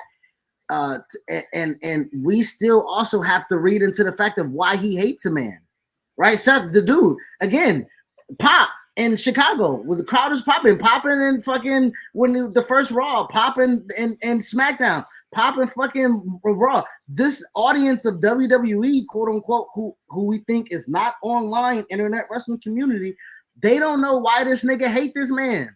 Why we like your song? We like chanting his name. Why you hate this nigga? You hate him because I think he explained it in that promo, though. He explained it in that promo. He set the stage for it perfectly, and he kind of cooked them. You know, like CM Punk didn't have much to say back because it's all true. This is his last chance. He doesn't. He's saying that. Listen, you don't appreciate what this really is. You know, when it comes down to it, he's saying that you came and ran this place down. Now you want to come back and say this is your home. It's not.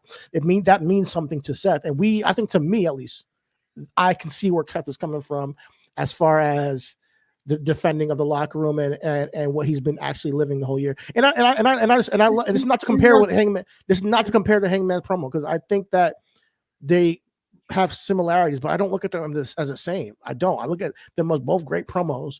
And my argument was that this is one of Seth's best promo I've ever seen in his career, in my opinion. You know, and what my just comment on that, so we can, you know, wrap up with everything. Yeah, go ahead. Well, my comment to that was, it was one of his best promos off of a feeling that another man had, because that nigga is a common denominator. It's not off of a feeling that another nigga had. He has his own gripes. It may reflect some of the same sentiments because it's the same nigga they're talking to.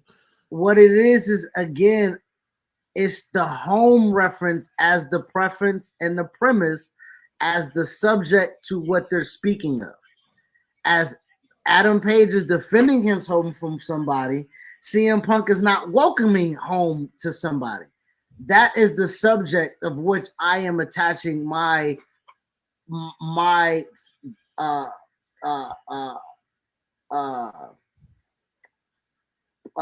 thesis around. And the reason why I'm bringing that into portion and saying CM Punk is a common denominator is that nigga is a visitor. Point blank period. And he thinks he's a nigga that wherever he lays his hat is his home. That ain't a rhyme you can say to your, you know what I'm saying? And I like Paige and Seth addressing this nigga, allowing him to know, like, yo, your coat is by the door, not in the closet, my nigga. You see what I'm saying? Like, that's how I see it. And Hangman said, nigga, you think you about to, like, yes. And to Seth's point, he ain't been around a lot of black families, right? We didn't, you know, and I'll bring this analogy to a point is that you can't leave a home and say, I'm out this motherfucker and come back and get you a Thanksgiving plate because you always gonna be able to get fed at home. You see what I'm saying? And so, and when you come home, it's always gonna be niggas watching you get that plate. They be like, what the fuck is this nigga doing here?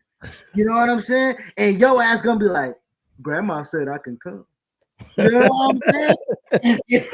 That's it. Seth ain't really never been in that situation before. You know what I mean? So CM Punk right here said, hey man, grandma said I could come get a plate, nigga.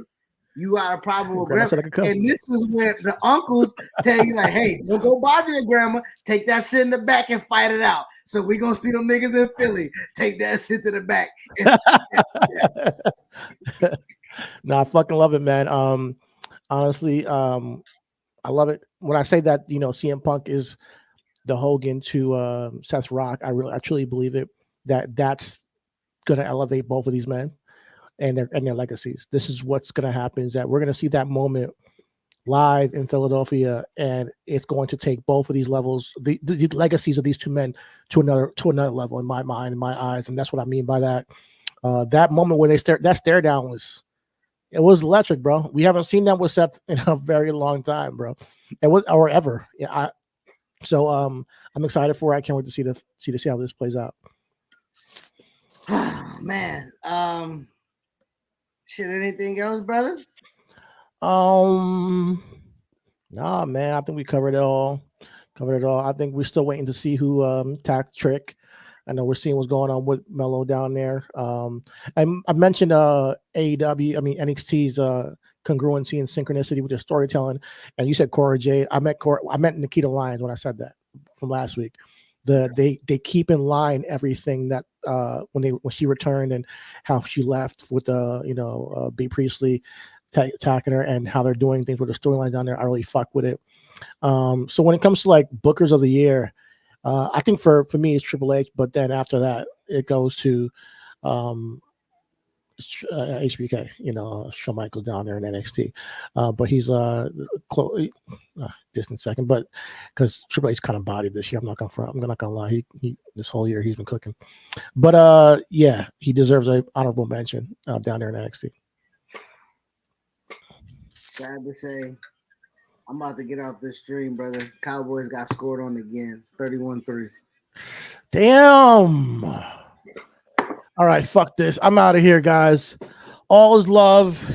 Everything is wrestling. Fantasy football is bullshit. Let's get that fuck out of here. Peace. Peace.